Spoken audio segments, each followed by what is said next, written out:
So today I'm going to talk about two topics, one of which the reason is why you're here, AI, and the other topic, which within a sort of biomedical domain is equally as hot, which is about genomics. I'm going to talk a little bit about some of the work that we're doing in terms of using genomic data to model human disease progression, and I'll detail more about this later. So my name is Chris Fiao, as Chris Dean has outlined. I'm based at the University of Birmingham at the Center for Computational Biology and the Institute of Cancer and Genomic Sciences. And I'm also sort of a fellow here at the Alan Turing Institute. And you can find my sort of Twitter and GitHub web pages there. So this work really falls within the Alan Turing Grand Challenge in revolutionizing healthcare. And genomics really fits into this because genomics is really going to revolutionize the healthcare for every person in this room, most likely, at some point in their lives. And what is genomics? And here I'm going to apologize for any domain experts in genomics because I'm going to use genomics as a sort of catch-all term for a range of technologies which deal with molecular sensing. And these molecular sensing technologies are high throughput, so I'm able to screen for lots and lots of different types of molecules at once. And the data that's generated from these technologies is essentially going to be some kind of count or distributions over all the different molecular types that I can possibly sense. So it might be, for example, bits of DNA, RNA, proteins, or metabolites. And these molecules can either be existing inside cells or possibly outside cells within our sort of blood and serum. And normally, most people associate genomics with one particular technology, and in this case, that's next-generation sequencing. But there are also other technologies that generate this type of data as well. So that's kind of genomics. And why is kind of genomics really useful? It's incredibly information-rich. So our genomes might contain, for example, in a cancer, a fairly aggressive cancer, tens of thousands of mutations. Each of those mutations might perturb the activity of anywhere up to 30,000 genes. And each of those 30,000 genes might make up to 100,000 proteins that do all the sort of hard work in our cells. And genomics allows us to profile all of these aspects, or even a subset of these different data types, and give us a reading of lots and lots of features. So even if I'm only screening a little bit of genome, a little bit of the transcriptome, and a little bit of the proteome, I'm still getting an awful lot of data. And unlike something like a medical image, like a pathology image or a PET scan, I can't just look at this data and sort of learn what exists within that data. Really, from the very start, genomics has required computers to do its kind of thinking. And in order to extract knowledge from this genomic data, I need some kind of AI. It can be very, very weak, and many of my biologist collaborators will just load data into a spreadsheet and use that. Or it can be something a little bit more sophisticated, as I hope I'll outline in the following parts of my talk. So there's one particular area in which I'm interested in where genomics and AI have been really, really powerful, and that is in cancer. So traditionally, how do we sort of measure cancer and measure its progression? Well, we might take biopsies from a patient who's been diagnosed with cancer, take a little tissue sample from their tumor.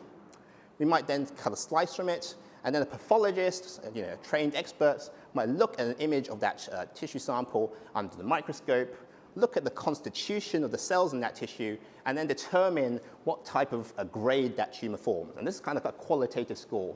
So it could either be a low-grade tumor, where the cells are still relatively confined to a small space, and at the opposite end of the spectrum, the tumor kind of expanded and invaded the sort of nearby tissue and even spread to other parts of the body, as this sort of PET scan shows on the right-hand side here. But these are still relatively qualitative measures. There's some quantitative aspects to it, but largely still qualitative based on a little bit of human judgment and consensus. What genomics allows us to do is to remove that kind of qualitative aspect by allowing us to sort of quantitatively measure the molecular constitution of the cancer. So instead of worrying about different grades of tumor and looking at the sort of images of these things, we can use genomics to identify what the molecular properties of our tumor are, and then derive a continuous scale of molecular progression for that cancer. And we're able to sort of produce this continuous representation because this information is very high dimensional, it's very information rich. It gives us the resolution to really track minute details as the disease evolves. Why is this kind of important? Well, genomics is moving out of the research area of medicine now and into sort of our everyday lives. So over the last 3 years, Genomics England within the UK has been sequencing as part of the 100,000 genome projects, lots and lots of genomes across different sort of disease types. And as of yesterday, they've reached a total of 66,000 whole genomes, which is an amazing achievement considering the project only started about 3 years ago. We're really leading the way in the UK in this kind of area because we're really embedding this kind of genomic technology within a large population health system, in this case our NHS. And within the 100,000 genomes, there actually is a machine learning group, which is co-led by myself and Professor Chris Holmes, who's the ATI's health program director. And what we're doing as part of that group is trying to think about the machine learning concerns associated with dealing with this kind of data at a large scale. So what problems are we going to try to tackle using genomics? Well, this one might be quite familiar to anyone who has suffered from cancer or knows someone who's suffered from cancer, and this is treatment resistance.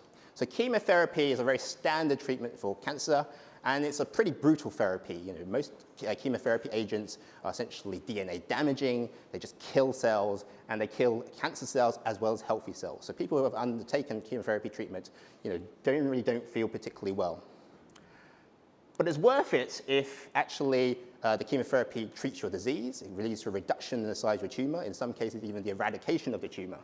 And that's great. It's worth the sort of pain and side effects. But actually, there's a large proportion of people, and it varies depending on the different cancer type, who eventually develop resistance to that chemotherapy. Eventually, at some point, the drugs no longer work, and the disease comes back and regrows, and then you have no additional treatment to tackle that disease. And so the big question is, why are some cancers resistant to chemotherapy, and can we predict which tumors are going to be resistant to spare people the sort of side effects and suffering that they might endure from chemotherapy treatment that's ultimately not going to be particularly effective? And the way we're going to do that is to use genomics, because here pathology, looking at images of the tumor, is no longer useful. Many of the people who might be resistant to this particular type of therapy might all be already categorized as grade 3, and there's no longer any sort of information from looking at their microscopy images or PET scans to be able to understand why they are resistant to disease. So the ideal experiment that we'd like to perform is to take a patient, follow them over time, and then to take either tissue or sort of blood samples from them at regular intervals, put them through genomic analysis, collect this data set, this longitudinal data set, and then to analyze how the disease evolves over time. But this is actually impractical for many, many reasons. It's resource intensive, so actually calling back the patient and putting them through this procedure is generally impractical. It's clinically impractical and slightly unethical, partly because these procedures might be a bit invasive, but also for a more obvious reason, which is once the patient is diagnosed, they will need to be treated almost immediately. So therefore, we will never see the natural evolution of the disease untreated once the patient has been diagnosed.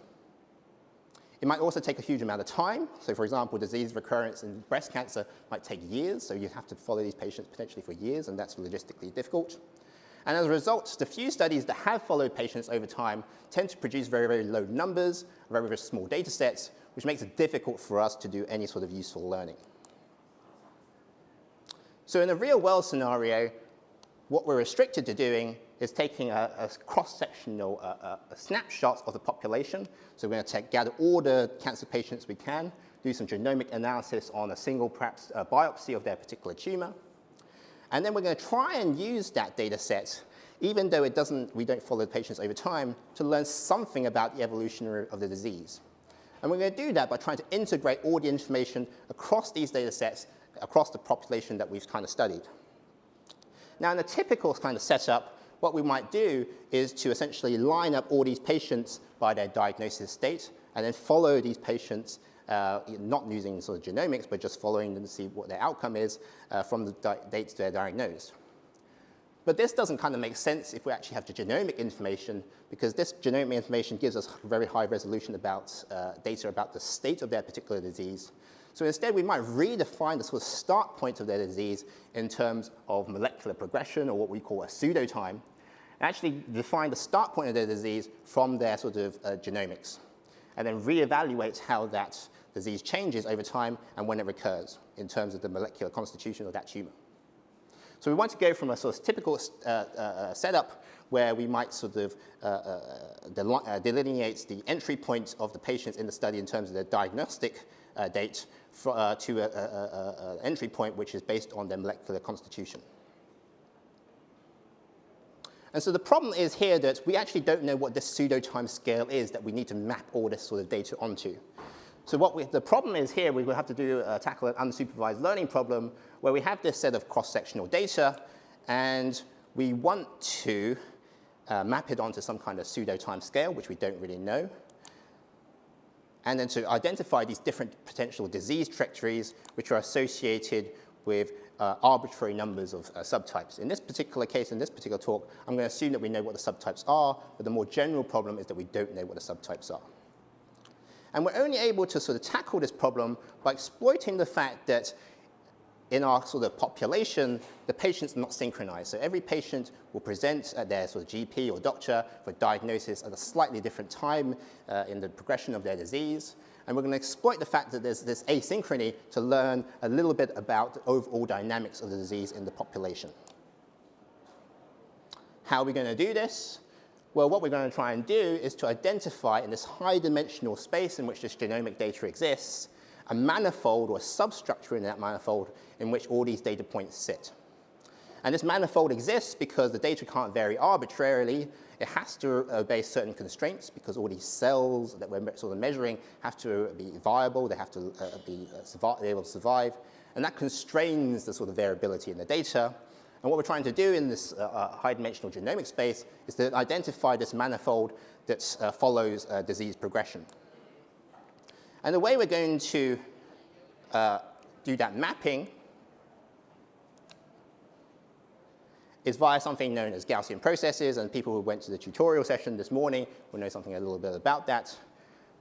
The idea of Gaussian processes is just essentially, in this case, to take high-dimensional space data in a high-dimensional space and to transform it and map it onto a lower-dimensional space, preserving certain similarities. So in this case, I want patients who have similar genomics in the high-dimensional space to also have similar distance in my one-dimensional pseudo-time space. And in this latent space that I'm going to sort of learn using this Gaussian process, the disease state is going to correspond to some kind of position in that latent space. So as I move along pseudo-time, I'm actually also moving along this manifold in this high-dimensional space, and I'm also changing in sort of disease progression. There's a slight twist to this that we need to sort of develop, which is the fact that, of course, I mentioned we have different subtypes of cancer, and how do we take that into account? So what we've developed is a sort of extension of the Gaussian process latent variable model called a covariate Gaussian process latent variable model that allows us to integrate the modeling of different disease processes within a single latent variable space. So the naive thing to do would be to take lots and lots of genomic data across all the different sort of subtypes of the disease and learn an individual Gaussian process model for each of those subtypes. Now, there's a practical limitation here in that these studies are relatively scarce, the biomedical data is relatively limited, and also the subtypes are unequally distributed. So there are some subtypes which tend to be very, very common, and there are other subtypes which are going to be very rare. So for those rare subtypes, it's really difficult to actually learn a separate model for that. So in order to proceed, what we try to do is to integrate all that data across the different subtypes and to use this covariate GPLVM to try and combine all that data to allow us to divide a common sort of pseudo-time scale for the disease evolution, but also to allow each subtype to have its own specific features. And how do we do this? Sorry. The way we do this is easier to explain at the sort of feature level. So for each particular feature, it has a certain activity. We break it down into 3 components. One of those components is a static component, which only describes variability that depends on your particular disease subtype. There's a dynamic activity, which depends only on progression, but doesn't depend on subtype. And a key third component, which is an interaction, where the activity of that particular feature that we're measuring depends both on the subtype and also on your level of development. And we break down the variability of the data into all of these 3 different categories and do this simultaneously for all the features that we're kind of measuring. And this inference is not independent because the common thing here is that the pseudo time scale, the horizontal axis, is the same across all the different features. And by doing this kind of decomposition, we're able to find these kind of disease trajectories for each of these particular subtypes, but also to map on how different features affect these different trajectories. So how do we know what we learn is real? Well, the best way we can learn what is real is if we can use existing data to recover things that we already know about. And there are two particular examples that I'll quickly talk about: colorectal cancer and microsatellite instability, and breast cancer and estrogen receptor status. Can we learn relationships that should exist in these data sets and use these as a positive control? And the take-home message is, yes, we can. So these plots show here two different trajectories that we learned for each of the different colorectal cancer subtypes. And what is important here is that we identify this particular gene, MLH1, as an important differentiator between these two trajectories. And that's really important that we covered this because actually it's known mechanistically from other studies in cancer biology that MLH1 is a causal factor in this sort of MSI subtype. Similarly, in breast cancer, we can identify different trajectories for estrogen receptor status of the cancer. And again, the key thing here is that we pick up this particular gene, ESR1, as a key differentiator between the trajectories. And the reason why it's important is because ESR1 is the estrogen receptor gene. So if we don't pick up estrogen receptor gene and we're trying to stratify by estrogen receptor status, then this method would clearly not work. So just to really summarize, because I'm kind of running out of time, what I hope to talk about very briefly is how genomics and AI can provide a very rich, fertile ground for interaction and for studying human disease stratification. I've hoped to told you a little bit about how we can use Gaussian processes to model different disease trajectories and to combine different, integrate different data sets. And I hope to have told you how this machine learning can help us to identify molecular signatures of disease progression that can be useful not only for disease classification, but also to help us map back onto the features which drive those different trajectories and tell us something about the underlying biology. Thank you.